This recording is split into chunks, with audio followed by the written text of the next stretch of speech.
देखो, यह है वृंदावन में मौजूद श्री राधा वल्लभ जी की अद्भुत मूर्ति। ये कोई साधारण मूर्ति नहीं है, बल्कि इसे स्वयं भगवान शिव ने अपने हृदय से निकालकर साक्षात एक ब्राह्मण को दिया था। और यहीं से शुरू होता है राधा वल्लभ संप्रदाय, जिससे पूज्य प्रेमानंद जी महाराज जैसे बड़े बड़े संत और सन्यासी जुड़े हुए हैं। आइए जानते हैं इसके पीछे का रहस्य। ये कथा शुरू होती है उत्तर प्रदेश के देवबंद से। वहाँ का एक ब्राह्मण भगवान शिव का बहुत बड़ा भक्त था। अपनी भक्ति की चरम सीमा पर वह कैलाश पर्वत जा पहुंचा और घोर तपस्या करके उसने भोलेनाथ को साक्षात प्रकट होने पर मजबूर कर दिया। जब भगवान शिव ने वरदान मांगने को कहा तो उस चतुर और ज्ञानी ब्राह्मण ने कहा, हे भोलेनाथ, जो वस्तु आपके हृदय के सबसे करीब है और आपको सबसे अधिक प्रिय है, कृपया मुझे वही दे दीजिए। तब महादेव ने मुस्कुराते हुए अपने हृदय के भीतर से श्री कृष्ण की एक अत्यंत मोहक मूर्ति निकाली और उस ब्राह्मण को सौंप दी। भगवान शिव ने बताया कि यह देखने में भले ही कृष्ण है, लेकिन यह कोई साधारण मूर्ति नहीं है। इसके रोम रोम में और कण कण में साक्षात राधा रानी बसी हुई है। वह ब्राह्मण खुशी खुशी उस मूर्ति को लेकर अपने घर आ गया। पीढ़ियों तक उस शिव प्रदत्त मूर्ति की पूजा होती रही। 16वीं शताब्दी आते आते यह पवित्र मूर्ति उसी वंश के आत्मदेव नामक ब्राह्मण के पास आई, जो अपने पूर्वजों के नियमों के अनुसार पूरी निष्ठा से इसकी सेवा कर रहा था। उसी दौरान श्री राधा रानी के एक परम भक्त श्री हित हरिवंश महाप्रभु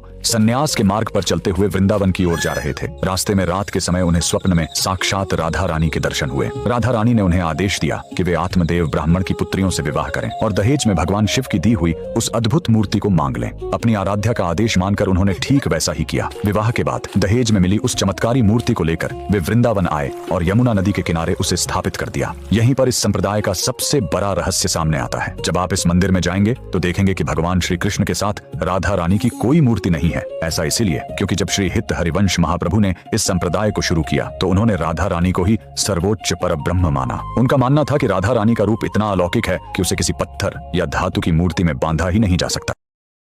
Download ShareChat.